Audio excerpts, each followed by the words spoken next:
धन्यवाद डॉक्टर सिंह। मंच पे आसीन आज के इस कार्यक्रम के मुख्य अतिथि प्रोफेसर कमलेश दास त्रिपाठी जी, विशिष्ट अतिथि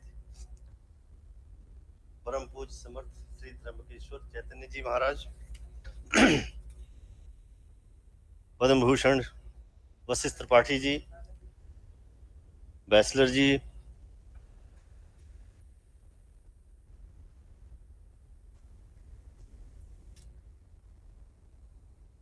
संकाय प्रमुख झा साहब, उपेंद्र त्रिपाठी जी, प्रोफेसर पद्म साहस सिंह जी, सभागार में उपस्थित सभी अतिथिगण, प्यारे विद्यार्थियों,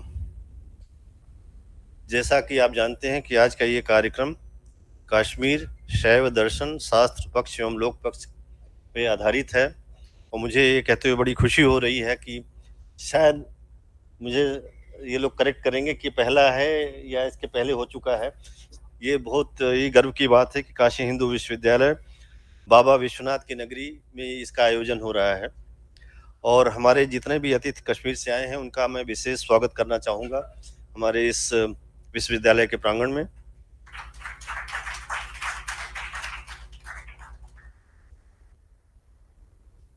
और जॉर्ज बर्सेलार साहब का भी मैं I welcome you here in this beautiful campus of Banaras Hindu university. As you know, the Kashi or the Varanasi is named because it is situated between two rivers, Varuna and Asi is Varanasi, and is as old as you can think.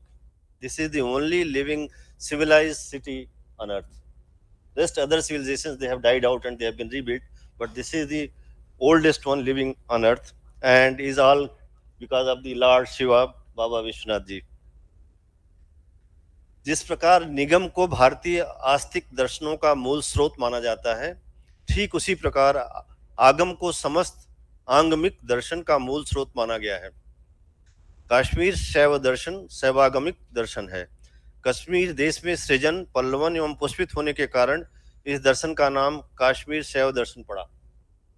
Kashmir शैव दर्शन को ही प्रत्यभिज्ञा दर्शन, त्रिक दर्शन, पारद्वैत दर्शन, शिवाद्वैत दर्शन, स्वाद्वयावाद आदि नामों से भी जाना जाता है।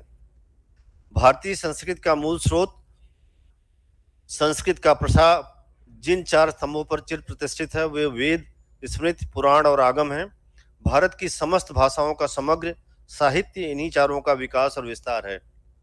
लक्ष्य की दृष्टि से इनमें यथार्थ कोई पार्थक्य नहीं है। जो कुछ भेद है वह अधिकारी और साधन की दृष्टि से ही है।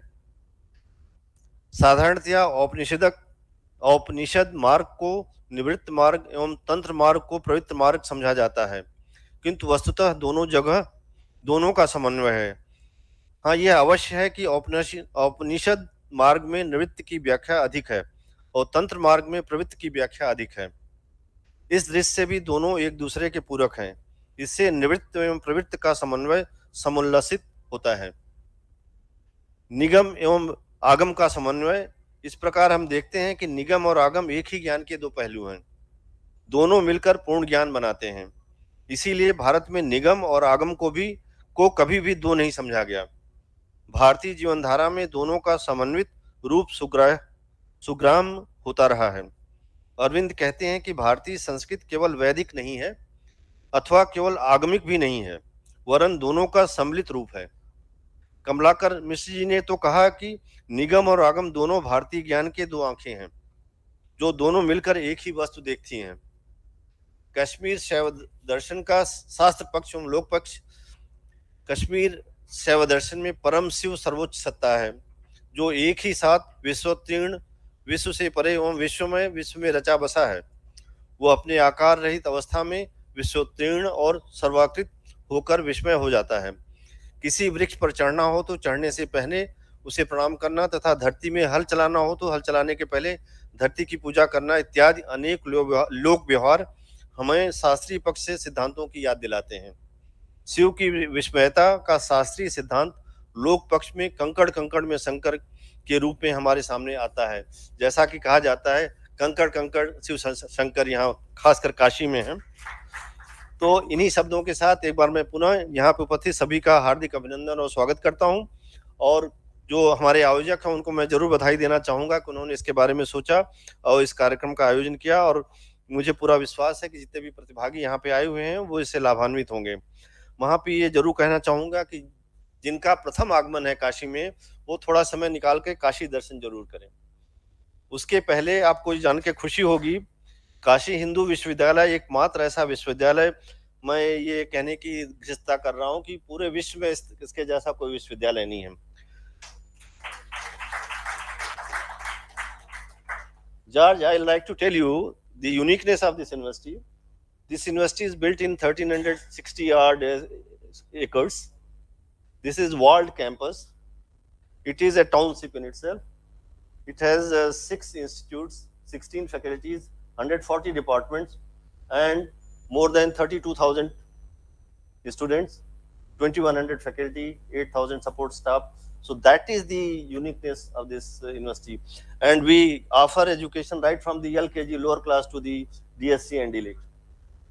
And this is the only university where you have the modern medicine, where you have the Ayurveda, the Indian medicine, dental sciences, and very strong presence of the life sciences and other disciplines. So this is why it is unique. And I take pride in telling this, that our founder, Mahamana Pandit Malviya ji, could think about it way back, 100 years back, more than 100 years back, and create this.